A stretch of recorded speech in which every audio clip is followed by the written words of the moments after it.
Well, good afternoon. I'd like to welcome you. My name is Michael Lind. I'm the Policy Director of the Economic Growth Program. Usually at Economic Growth, we look at short-term and medium-term trends in the next few years or the next couple of decades. But in the long term, there's the matter of centuries and millennia.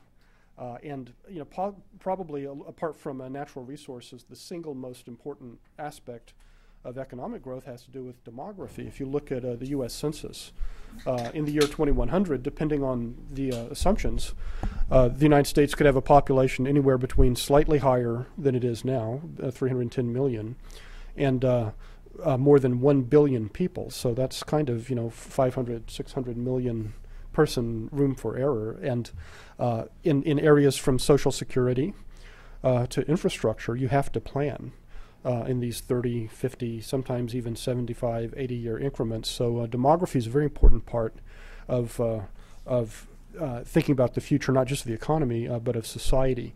And we're privileged to have with us today one of the world's leading experts on demographic trends. Eric Kaufmann is professor of politics at Birkbeck College at the University of London. He was a fellow in religion and international affairs program at the Belfer Center of the Kennedy School at Harvard from 2008 to 2009. In 2008, he won the Richard Rose Prize of the Political Studies Association for work by a scholar under 40. He's the author of the book that he'll talk about today, Shall the Religious Inherit the Earth? Copies of which are available to those of you in the audience. It's been reviewed in, among others, the Times, the Financial Times, the Independent Observer. He's also author of The Rise and Fall of Anglo-America, The Orange Order, A Contemporary Northern Irish History, co-author of Unionism and Orangism in Northern Ireland since 1945, and editor of Rethinking Ethnicity, Majority Groups and Dominant Minorities. Eric Kaufmann is co-editor of two forthcoming books, Political Demography, Identity, Institutions, and Conflict, and Whither the Child, Causes and Consequences of Low Fertility. He's an editor of the journal Nations and Nationalism, and has written on religion and demography for Newsweek, International, Foreign Policy, and Prospect magazines. So please join me in welcoming Eric Kaufmann.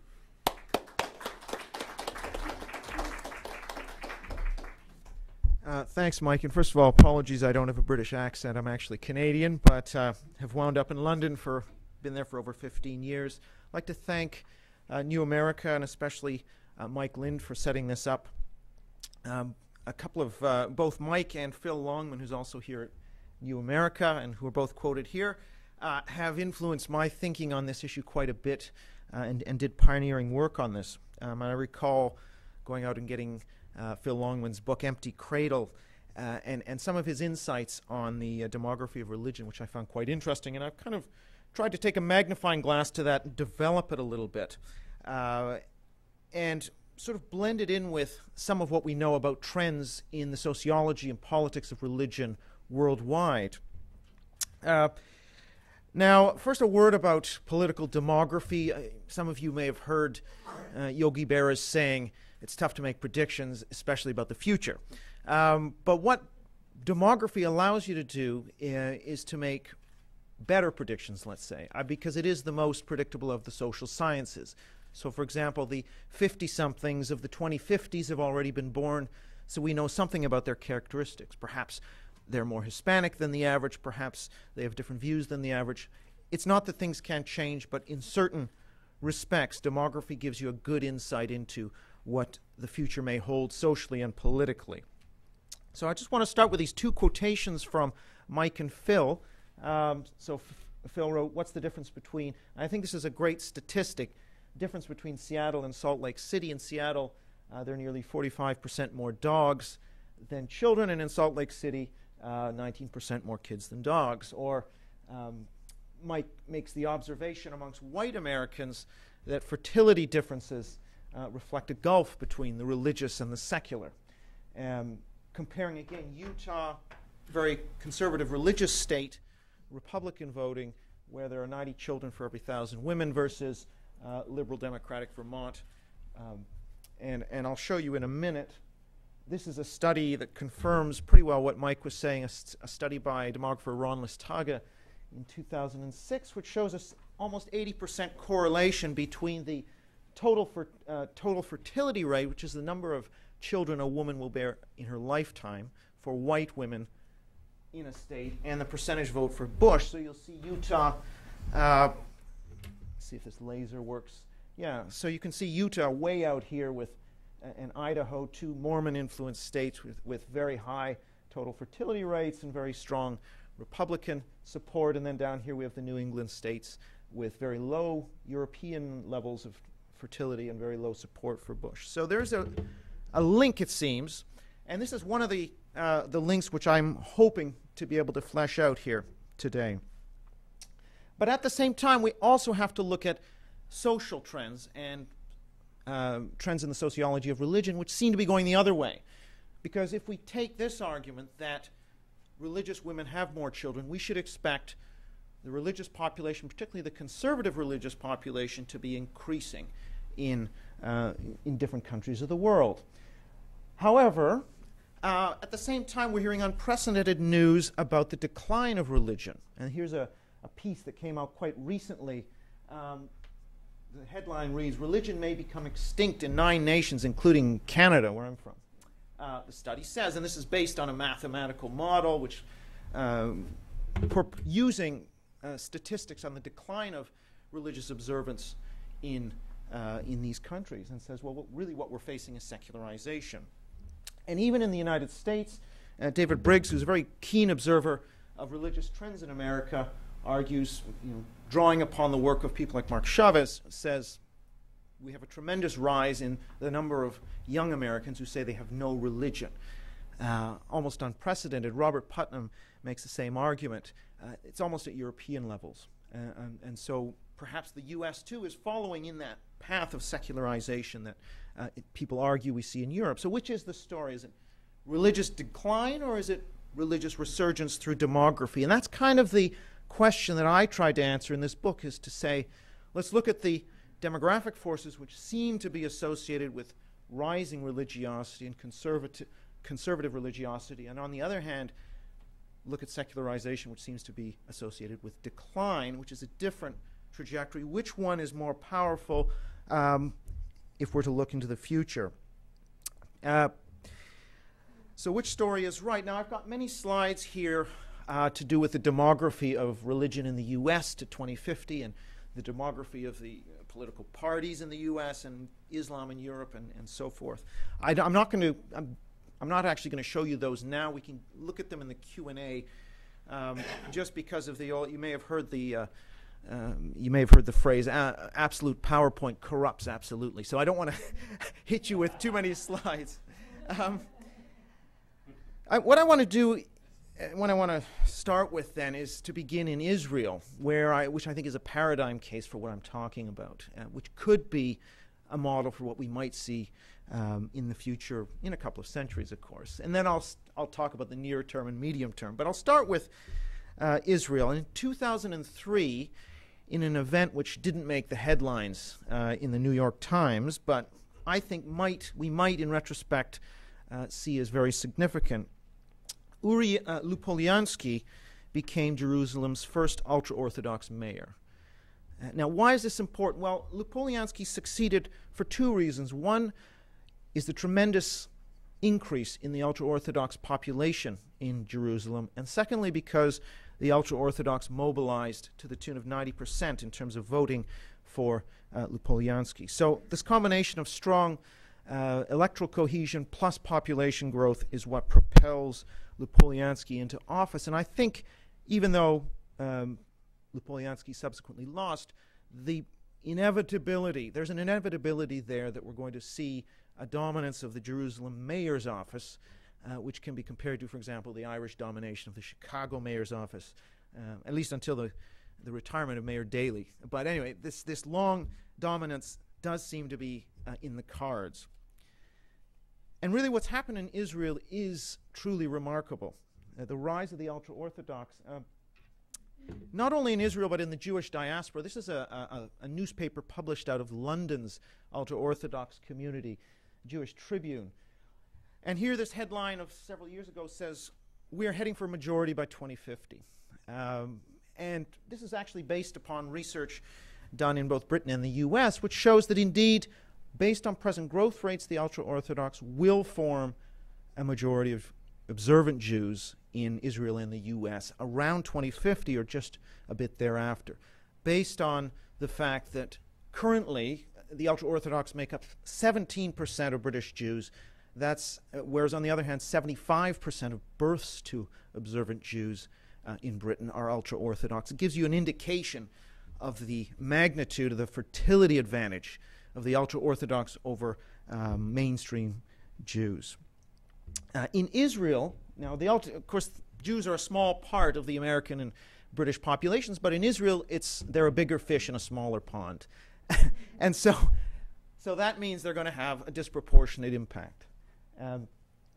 Dan Ben David, who is a leading Israeli demographer based at the Taub Center in Tel Aviv University, has done a lot of very interesting work with statistics on the ultra-Orthodox. And this is just a graph showing primary school pupils by educational stream.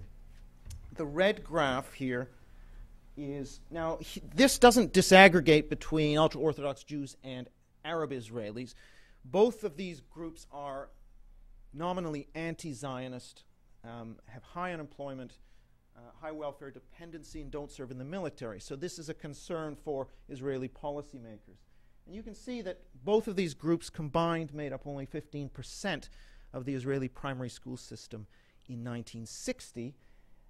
Today, we're at about 50-50 between ultra-Orthodox plus Arab and the rest, which are basically secular Jews, but not only secular Jews, also modern Orthodox.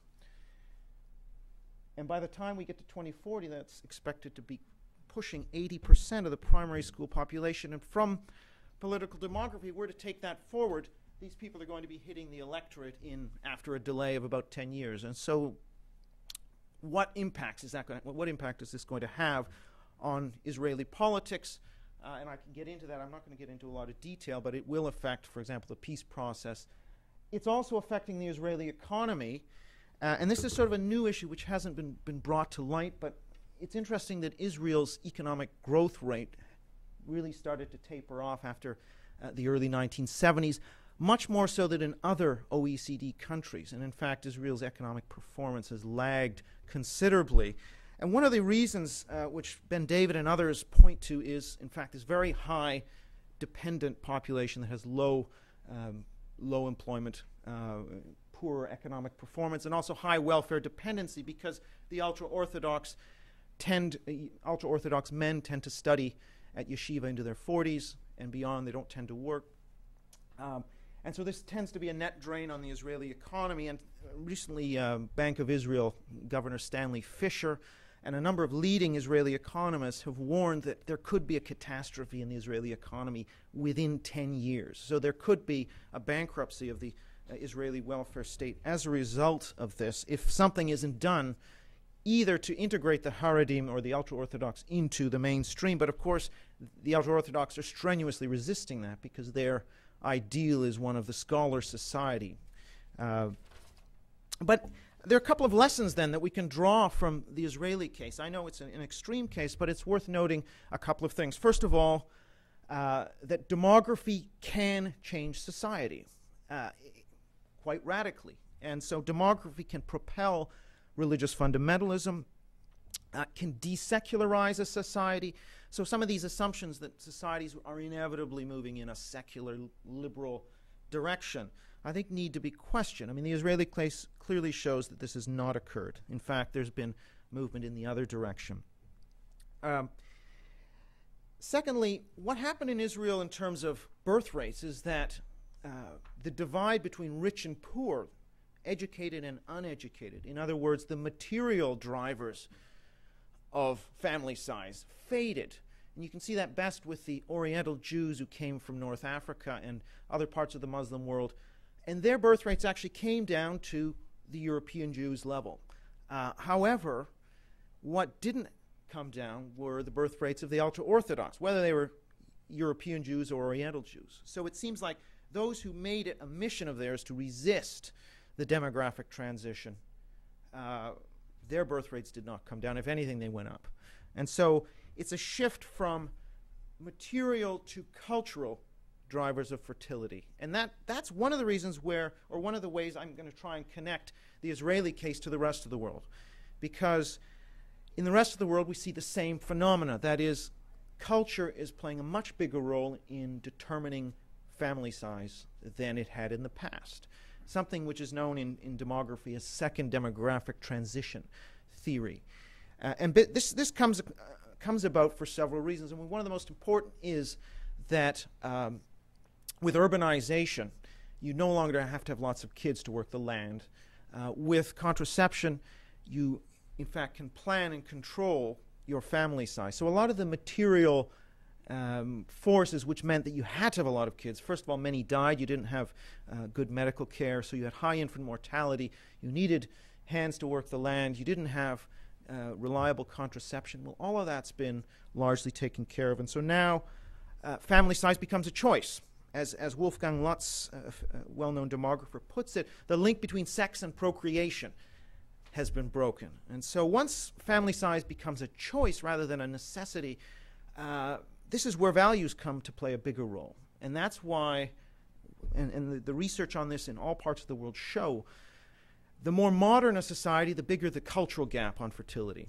And so in the Muslim world, in the cities of the Muslim world, the gap between sort of strong supporters of Sharia and those who are opposed to Sharia in terms of family size is largest. Whereas in the countryside, you know, everyone more or less has larger families because either they have to or for traditional reasons. So again, this link of second demographic transition. It's not that the connection is not as extreme in, say, Europe or the United States as it is in Israel, but it's there nonetheless. And it's not the case that change has to be so quick. I mean, you can have a situation where even if there's a half-child gap between fundamentalists and seculars, if that's maintained over generations, it can lead to astonishing social change. For example, Rod Stark, in his book, The Rise of Christianity, talks about early Christianity and how the number of Christian converts increased from 40 in the year 30 to 6 million in the year 300, just before it became the religion of the Roman Empire. So that increase, and he theorizes and he looks at he says, well, actually, all it would take would be growth of 40% per decade through higher fertility and also somewhat lower mortality to produce this effect, which is incidentally the same level of growth that the Mormons have maintained since their founding in 1830. So over time, the compounding effect of higher birth rates, more mothers, having more children, etc., that advantage can be quite astounding and lead to quite a large transformation. But that, I still think for some people, you know, this still seems a little bit conjectural. You know, how has this actually ever happened? Is this happening? I hope to show in a minute that it has happened and has happened in the 20th century. This idea that demography can radically change the ethos of a society. So I've talked a fair bit now about developments which are perhaps centuries away. So the radical transformation, for example, of the West through this process of religious demography may be centuries away. By the time the Amish and Quiverful and the Salafi Muslims and the ultra-Orthodox grow to a sufficient size, so it's nothing we have to worry about, right? I mean, in a way, John Maynard Keynes' quip, in the long run, we're all dead. And of course, Keynes has enjoyed a renaissance, hasn't he, since the financial crisis. But that is relevant. So I want to try and look at some of the more contemporary developments, outriders of this theory, which involve other parts of the world. This is a map of the world by fertility rates, and anything that's in blue indicates a part of the world where fertility is at or below replacement. And if you'll have looked at Phil Longman's book or that of many others, you'll know that, in fact, the fertility rate of the entire world is going to be at or below replacement by the end of the 21st century. Some say it could be much sooner than that. Already, there are many countries in the developing world, such as Brazil, such as Algeria, such as Iran, which have below replacement fertility. That is, roughly 2 children per woman on average. So enough to replace the population or less. Hopefully what you can see from this map is that the places that are colored where you have above replacement fertility are largely in the developing world, obviously.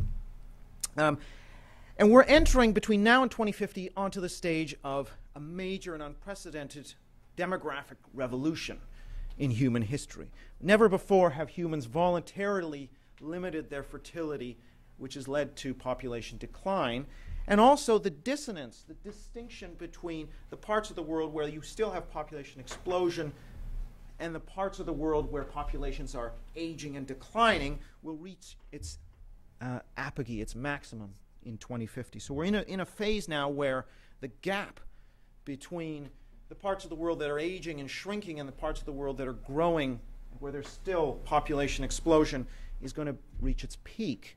And that's going to create an awful lot of population pressure from the global south to the developed world, particularly the West, Europe and North America, expressing itself also in the form of global migration. Just to give you a sense of the proportions we're talking about, in 1950, there were 2.5 Europeans for every African, and in 2050, there will be 4 Africans for every European. So that is a kind of, just to give you a sense of the kind of demographic shifts that I'm talking about, that revolution, if you like. So what does this mean for religion, this massive shift in demographic power into the developed world, or developing world? Well, first of all, there's a correlation between religiosity and fertility in the sense that the parts of the world, East Asia and the West, that have below replacement fertility are also the most secular parts of the world, whereas the religious tropics, which are growing quite rapidly between now and 2050, are almost uniformly religious. And when I say religious, 95% or so of the population have a religious affiliation. And what this is, just simply in terms of mathematics, what this means is that the world as a whole is getting more religious, not less religious, as a result of these disparate population growth patterns. So, for example, just to make this, so you can visualize this a bit better, the link between demography or population change and religion runs through birth, because most people get religion the old-fashioned way, which is through birth. And so that link between birth then and religious identity is the link between demography and religion. It comes through birth. So if there's a lot of religious babies being born in the developing world, that's going to mean the world as a whole is becoming more religious. And in fact, as work by the World Religious Database and also the Gallup World Poll, as work by both of these have shown, in fact, the proportion of the world that is religious increased from 81% in 1970 to 85% in 2000 and is expected to rise to 87% by 2025. So we can't see the story of secularization globally. But many will say, okay, it's just a matter of time. That's all happening in the developing world. Eventually, and it's true, the fertility rates are coming down in the developing world. They too will become secular like us up here in the north. But I think that's questionable for a number of reasons, one of which has to do now with the sociology of religion, and that is it's the interaction between these big global demographic changes and the sociology of religion, in which we're seeing polarization. So traditional religions are being polarized into either secularism or fundamentalism, which is a reaction to secularism. So they're both modern. And this is one of the things people have difficulty with, is that fundamentalism is actually a modern movement. It's a response to the challenge of secularism. And if you are if you're responding to secularism, in a way you're inoculated to a larger extent from the challenge of secularism. And this is one of the reasons why we may not expect to see people shedding their religion as they become wealthier and better educated. They may in fact reaffirm that religion. There's another aspect to this too, and that has to do with ethnic identity. So you have global migration, for example, from the developing world to the developed world due to this population imbalance. And when immigrants come into the developed world, they differ often in terms of their religion. So a great example is simply Muslims in Europe. And even secularization theorists will argue that where religion finds secular work to do, it remains relevant. And so, for example, where Islam finds secular work as a prop of identity, of ethnic identity, it can remain relevant. Why is Catholicism so strong in Poland? Well, it's partly because the Catholic Church is seen as a major element of Polish identity in the face of Soviet occupation, for example. And so that gives Catholicism a relevance. Or likewise with Orthodoxy in Greece. The Orthodox Church has done very well in Greece because it's so closely tied to what it means to be Greek. And in terms of immigration, Islam is doing very well in part because it's tied to what it means to be Bangladeshi, Moroccan, Turkish in the context of Europe. And so that cultural defense argument, so it's because one of the arguments that's put against this thesis is that actually, yes, the immigrants are religious when they arrive, but their children will assimilate into the secular mainstream. We're not seeing this. In fact, all the data we have on the second generation, particularly of Muslims, but also Sikhs, Hindus, and other non-Christians in Europe, shows that the children of the immigrants are no less religious than their parents, and their rates of intermarriage with the host population are very low. The only group that seems to have assimilated to any large extent to the secular mainstream are Afro-Caribbeans, and I'm speaking specifically about West Indians in Britain or Antilleans in Holland. Groups which were Christian and therefore perhaps more amenable to being secularized. And so the combination then of this disparate population growth with cultural defense suggests to me anyway that we're not going to see an erosion of religion in the West through assimilation. And lo and behold, if we look at the statistics from London, where I live, you can see that London is actually a more religious place now than it was 20 years ago. So in Israel, we saw that, it was very clear that Israel is a more conservatively religious society now than it was 20 years ago. So too, in the gateway immigrant cities of the West, I think you could make the same argument. So in London, for example, the number of practicing Christians remained effectively flat between the late 1980s and the 2000s, while dropping 40% in the rest of the country. And that, of course, doesn't include Muslims, of whom there are as many Muslims going to mosque each week as those Church of England or Anglicans attending Church of England services. So you put the Muslims together with the Christians and the Hindus and others, and London as a whole more religious than it was. And that kind of exemplifies what I'm talking about, that demography can really make a difference to secularization. So in fact, it turns out that if you look in a typical London church, roughly 60% or more of the parishioners are non-white, and many of the rest are East European immigrants. It's no mystery as to why Christianity is doing reasonably well in London. So demography can affect society. People are quite comfortable, or many people would say they're quite comfortable with the idea of ethnic change. People can see that immigration leads to ethnic change. It's harder for people to admit, or at least to acknowledge, that demography can also change the ethos of a society. So ethnic change can bring religious change. And I think this is sort of what's happened in Europe. In the United States, too, for example, if you just talk about social change in terms of religion, it's true that Catholicism sheds a lot of members. Ex-Catholics are one of the largest religions in America. So this is true. But at the same time, Catholicism is growing as never before. And it may be the case, in fact, some of the projections that I've done with some colleagues suggest that by 2050, Catholics could be the largest religion. They could be more Catholics as a percentage of the population of those under 5 years of age in America than Protestants. And that's not because everybody's flocking to Catholicism. It's just because of the demography of Latino Catholic immigration and fertility. So it's not that switching is unimportant. It's not that secularization is unimportant. It's just that it may not be strong enough to offset the demographics. And in fact, what a lot of secularization theorists will do is just look at, if you imagine a bathtub, they'll just look at what's going down the drain and they won't look at what's coming in through the tap. Or they'll say, okay, well, let's bracket what's coming in through the tap because that's temporary. And let's just look at the established population.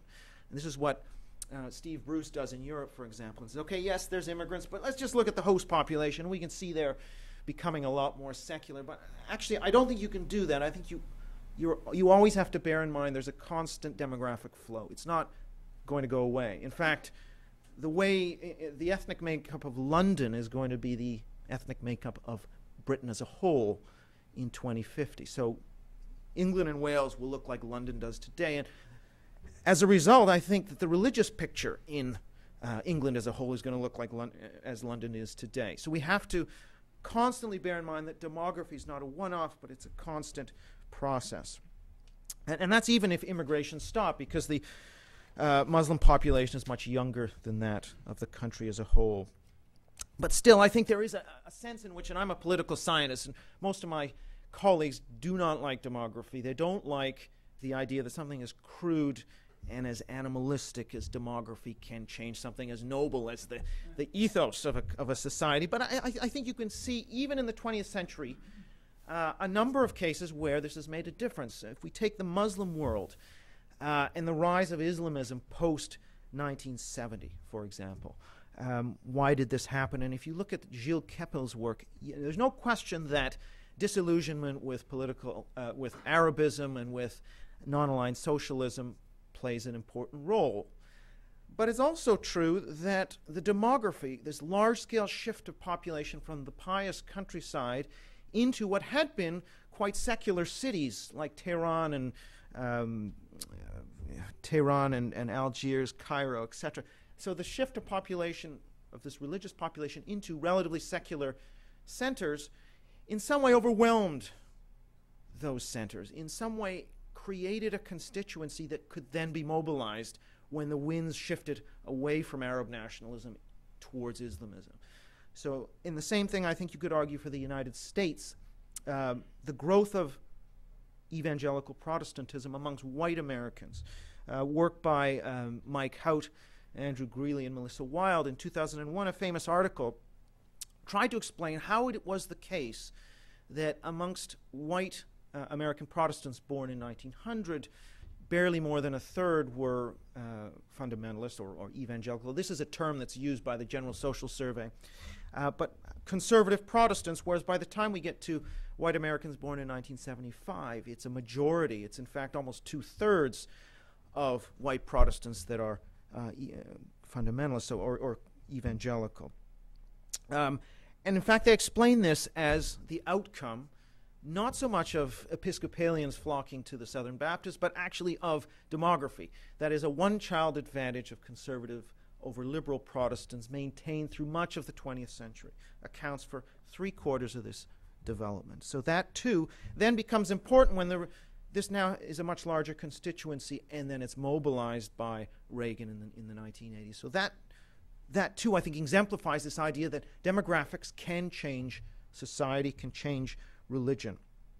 And that, right, now, so I began this talk by talking about Israel, talking about a situation in which a fundamentalist group has lots of children for theological reasons, because they believe in traditional women's roles, because they believe in go forth and multiply and other, take the text literally.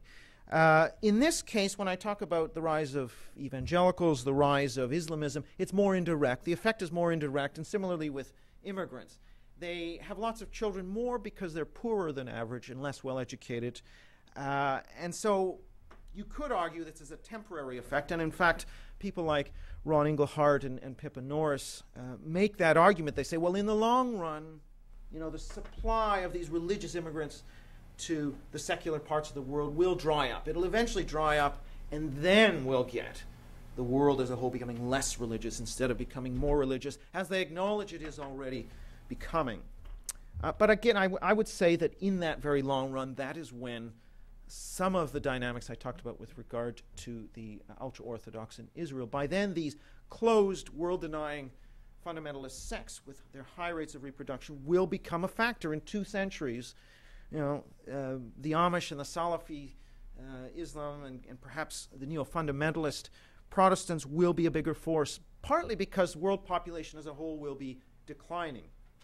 And one of the themes of my book is it the, I argue, well, if you look at the ideas of the Enlightenment, secularism, modernity, they accompanied a period of quite large-scale population growth in the world, really unprecedented population growth. I have a graph in here. Hang on.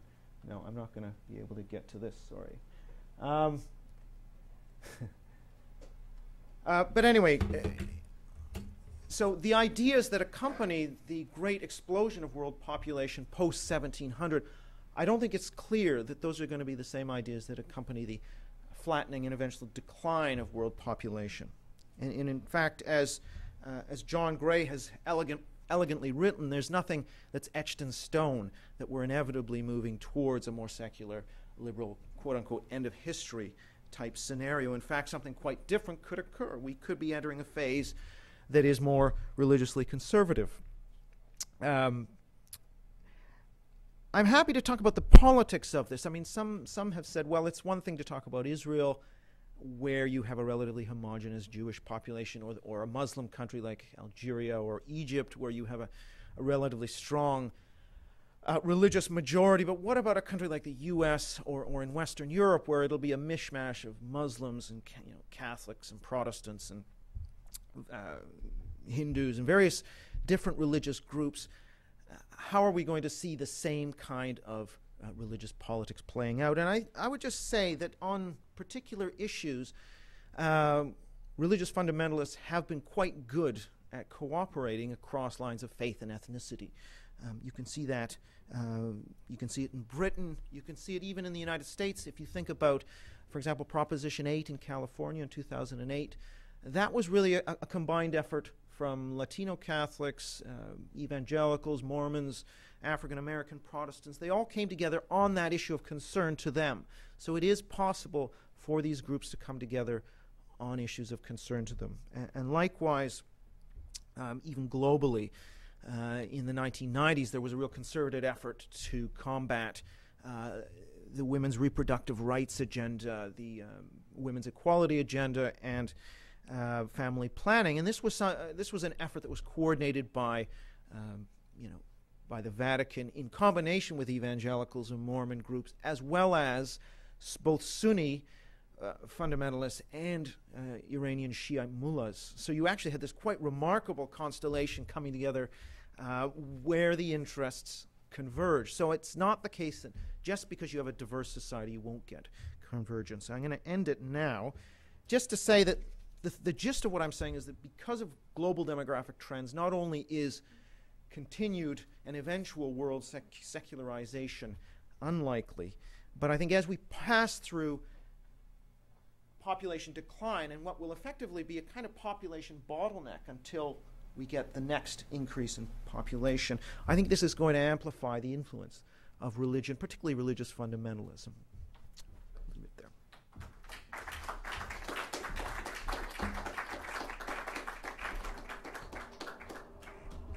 We want to take questions now.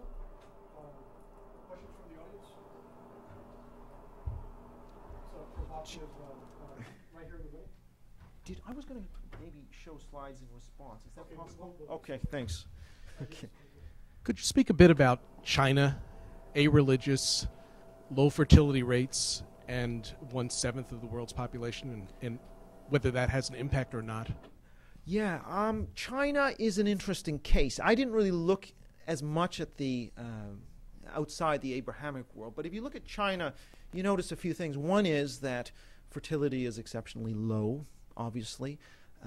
It's a relatively secular society. Yes, Christianity is growing, of course, but you could make the argument again that there's that link between secularism and low fertility in China. In fact, it's the case that by 2030, China will be an older society than the United States. So yes, it's got a large population, which will be important, but I think it doesn't contravene the general argument about this link between population decline and secularism. So it will become a declining part of the world. In fact, in Shanghai, I think the total fertility rate now is around 0.7 children per woman. I mean, so it's not the case that some people have said, well, once China lifts the one-child policy, all of a sudden you're going to get much higher fertility. I mean, I think the evidence is that particularly in coastal China, where the one-child policy isn't really in effect, fertility has continued to go down, because once fertility drops to that level, it's actually very difficult to get people to change back up to replacement. I mean, many governments are trying to do that without success. So, yeah.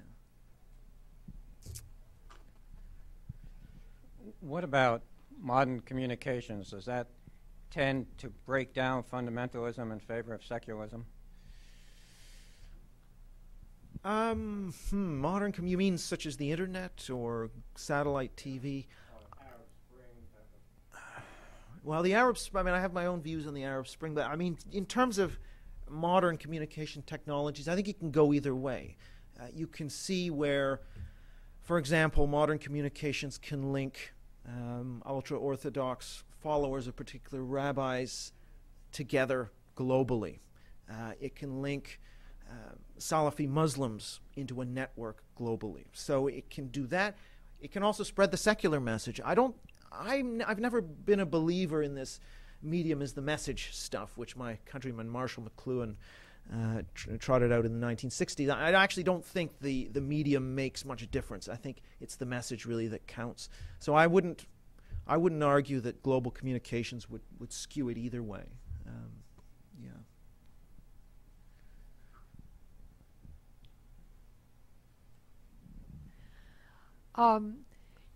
Doesn't your projection depend on women being willing to continue to play a conservative role or being forced to play a conservative role? And that's the premise of your projections. Yes. Well, I think it's the case. I mean, if you look at these conservative religious groups, they do reject modern women's roles. And so women are socialized this way, and the ultra-Orthodox women, what counts to them is not how much money a potential mate has, but how good a scholar they are. So they're socialized to choose a mate on that basis. They're quite happy having lots of children, having 10, 12, 13 children. In fact, this becomes a matter of competition, and there is a mother instinct, which I'm told. In fact, there are. I teach. I teach at a university which is all evening teaching, and what this means actually is that it's one of the few places that you can be ultra-Orthodox and attend. So there are about 3 or 4 ultra-Orthodox students in this university, I'm told, because they all know each other, and I know one of them. And because it's in the evening, they can pretend that they're studying during the day, Torah, of course, but in the evening they can kind of pretend that they're doing something else.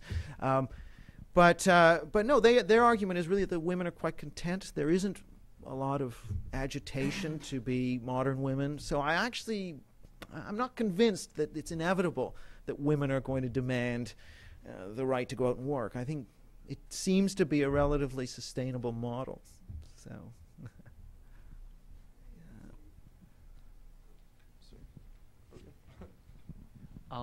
Could you expand on your argument that immigrants from the third world to the first world will lose their religiosity?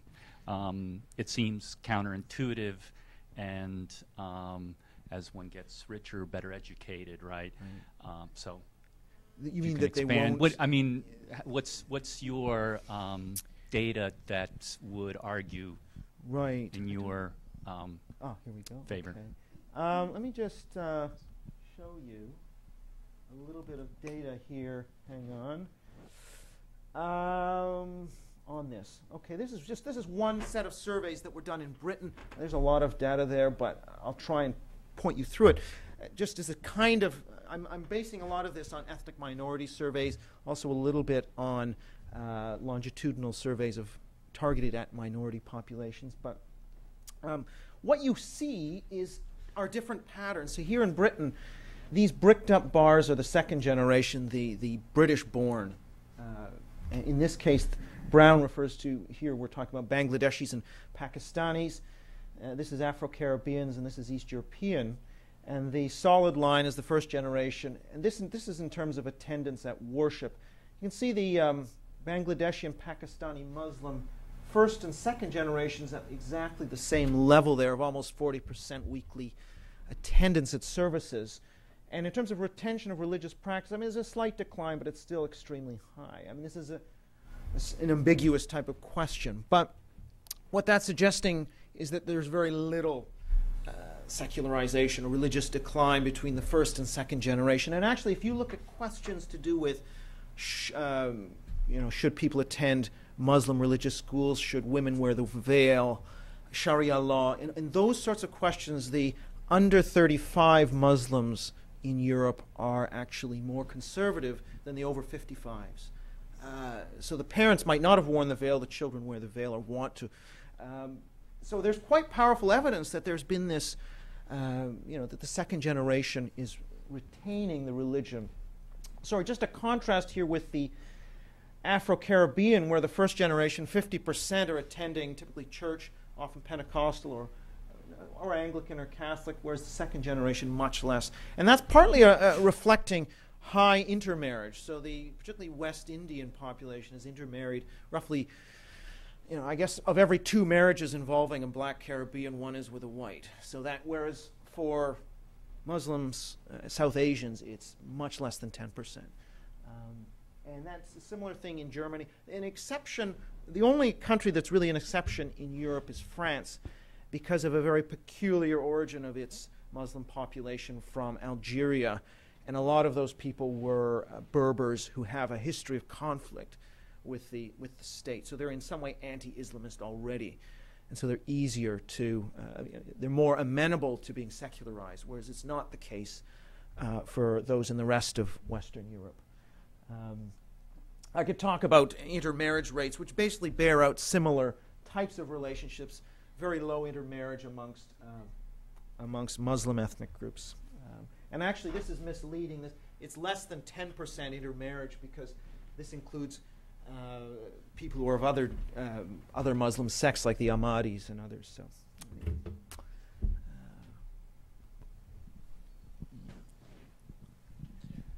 I'm very interested in this combination of the demographic and sociological forces coming together.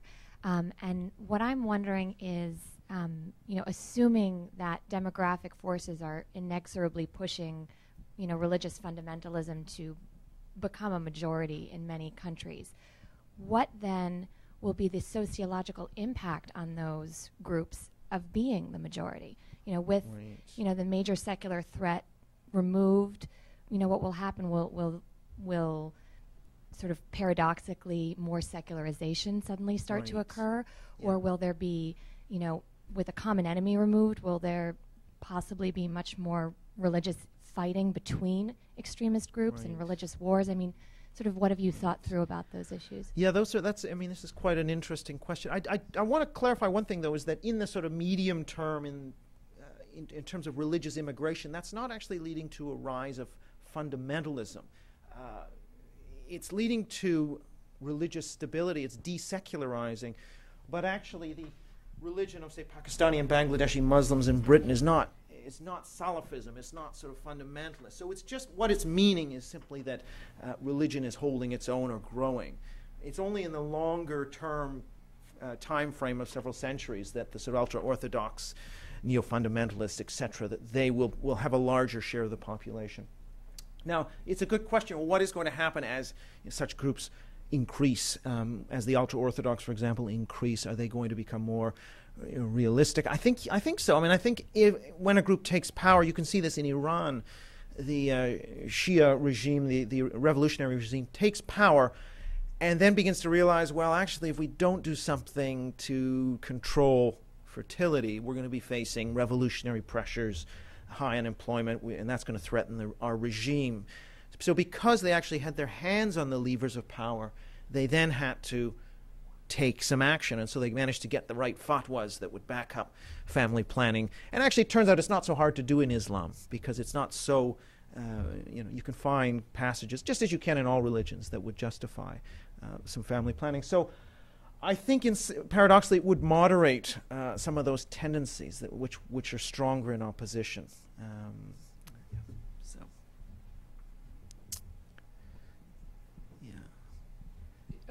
You touched on homosexuality with the Proposition 8, and I was wondering if the gay rights movement is something like a flashpoint that affects all of these things. Yeah, I mean, it's the gay rights movement would be one issue in which there would be, that could be a banner issue for fundamentalist politics throughout the world, along with, say, abortion or, it depends. It could be the school curriculum. I know we did some. One of the interesting things, at least in the U.S., is that in fact, opinion on that issue seems to be going in a more liberal direction. It seems to be a less important issue even for fundamentalists than abortion. So it does seem to me that the momentum towards that probably can be sustained for a while. Although, even so, and the other point about gay rights is that it seems like Latino Catholics are not as opposed to gay rights. They don't seem to be as conservative on that issue as on the abortion issue. So demographically, if you just take the U.S., if you look at the demographics of this, it will affect that issue less than, say, the abortion question, where I think, some of the work that I've done with my colleagues at the Institute for Applied Systems Analysis in Austria, I think we did some simulations based on attitudes here. Hang on. Just based on attitudes, if we were to take the fertility rates of women who oppose abortion or are in favor of it, or the fertility rates of women who oppose homosexuality or are in favor of it, and that question does not address gay marriage as much as simply your opinion on homosexuality. And depending on your assumption in terms of immigration and in terms of fertility, you come up with different scenarios. I think the general view is that with homosexuality, we're looking at a kind of stable basis of attitudes, whereas when you look at abortion, the proportion that are opposed the demographic momentum seems to be pushing towards a sort of pro-life as we move towards the end of this century. So it just depends, again, on the issue to some extent. Yeah. Did you find that there was a demographic component to the secularization of Europe and the United States? In other words, what happened from a demographic point of view that permitted that to take place, particularly in Northern Europe and the rest? Right. Was it a demographic issue or not? I don't believe it was. I think in the case of Europe, it's largely if you imagine a treadmill, the seculars kind of have to run to stand still because of their fertility disadvantage. I think that fertility disadvantage is increased because of contraception, because of all those second demographic transition things I talked about. But it was always there. However, secularism was just moving so quickly and so, in the 20th century, that it rendered the demographics relatively unimportant. So, in a time of rapid social change, demography is less important. At a time of polarization of attitudes, where you don't have a lot of movement sociologically, that's when demography takes on a bigger role. So I think it's just a case of secularization moving faster.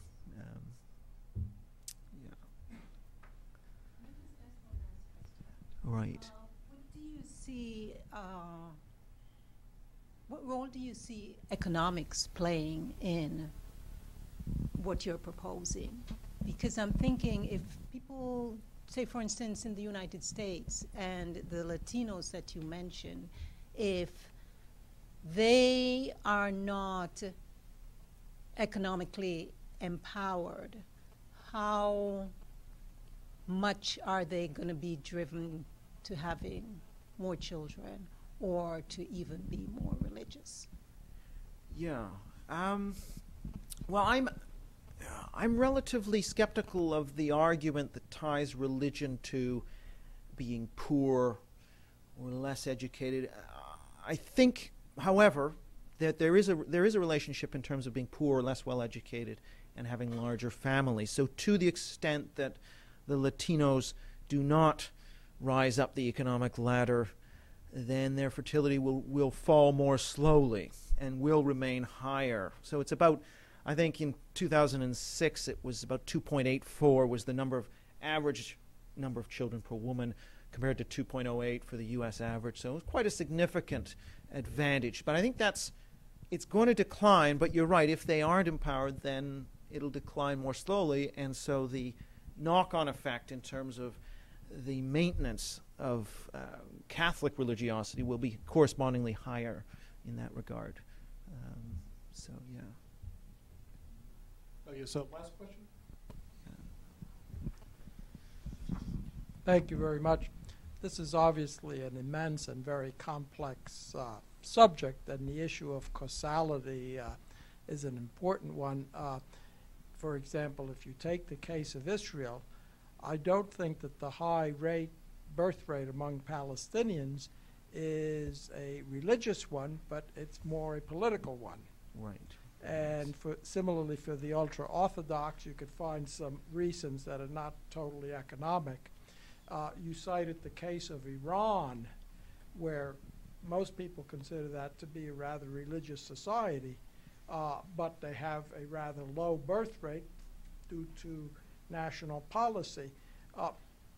And you're taking such a long sweep of history, 100 years, 90 years. I mean, a lot of things could change in that time.